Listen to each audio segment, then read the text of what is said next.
When you hear the word workplace safety, you probably think of helmets, warning signs, or protective equipment. But what if the next workplace accident starts with a single email? Cybersecurity isn't just an information technology issue anymore. It's a workplace safety issue. A successful cyber attack can put employees, operations, and even lives at risk. Imagine a hacker shutting down the control system of a factory, hospital, or power plant. Safety alarms stop working, equipment behaves unpredictably, and emergency systems fail. Suddenly, digital threats become physical hazards. Even in offices, ransomware can lock critical files, phishing emails can expose sensitive employee data, and hacked communication systems can create confusion during emergencies. The biggest problem? Most cyber attacks don't rely on advanced technology. They rely on human mistakes.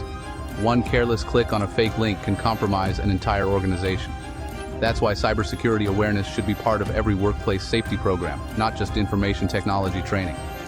Protect your workplace by using strong passwords, enabling multi-factor authentication, keeping software updated, and thinking twice before opening suspicious emails or attachments. Remember, the safest workplace isn't just protected by locks and helmets, it's also protected by secure digital habits. Stay safe, stay alert, and don't forget to follow HSE Workplace for more practical safety insights.